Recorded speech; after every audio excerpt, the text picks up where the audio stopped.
एक असे लहान गाव होते की त्या गावाबाहेर एक खूप मोठे जंगल होते। त्या जंगलात एक गंजी चुडेल राहत होती आणि तिला रोज खूप भूक लागत असायची। ती चुडेल त्या जंगलात राहून तिथल्या प्राण्यांची शिकार करून ती चुडेल तिचे पोट भरायचे काम करायची। असेच एक दिवस तिला खूप भूक लागली होती।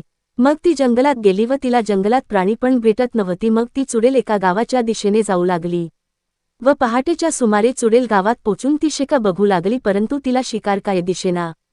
मग ती चुडेलनी एका माणसाचे जीव घेण्याचे ठरवले, परंतु त्या माणसाने जोरात ओरडून लोकांना जागे केले व तसंच सर्व गावातले लोक गर्दी गोगाट करू लागले आणि सर्व लोक एकत्र येऊन त्या चुडेलला गावाबाहेर हाकलून लावले। मग चुडेल एकटी होती आणि ती सर्व लोकांना बघून घाबरून गावाबाहेर पळून गेली। मग चुडेल जंगलात जाऊन ती इकडे तिकडे पोट भरण्यासाठी अन्न शोधू लागली।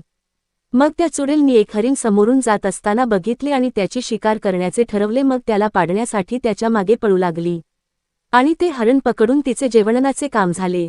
परत तिला दुसऱ्या दिवशी भूक लागली आणि खूप जोरात पाऊस होता, तरी त्या चुडेलनी एका अशा मोठ्या प्राण्याला मारायचे विचार केले की तो प्राणी खूप मोठा होता। तरी त्या चुडेल त्या प्राण्याला मारले आणि तिची पूर्ण भूक भागेल अशी मोठी शिकार तिने केली होती। मग हळूहळू ती शिकार करूनच तिचे पोट भरू लागली।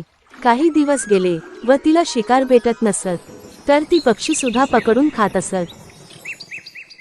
बिरजू मिलता है, वो उसे खाना मांगती है, लेकिन बिरजू कहता है गर्मी के कारण मेरा कोई भी धंधा नहीं चल रहा, अभी के लिए ये चने देता हूँ। चुड़ैल उन्हें पकाकर प्लेट में खाने लगती है, तभी उसकी पाद निकलती है। वो पाद आग की तरफ जाते ही आग का भपका निकलता है और गायब हो जाता है। ये देख चुड़ैल के दिमाग में एक आइडिया आता है। पाद आती है तो वो एक बर्तन पर बैठ जाती है, पाद उस बर्तन में सेव हो जाती है। ऐसे पाद पाद के कई बर्तन वो भर लेती है, फिर बिरजू को उस बर्तन में रखी पाद का डेमो दिखाती है। उस दिन से चुड़ैल बिरजू को डिब्बे भर भर के लाकर देने लगी। बिरजू ने सस्ती गैस के नाम से गांव में एक दुकान खोल ली और 80% कम दाम में गैस बेचने लगा। दोनों के अच्छे दिन शुरू हो गए।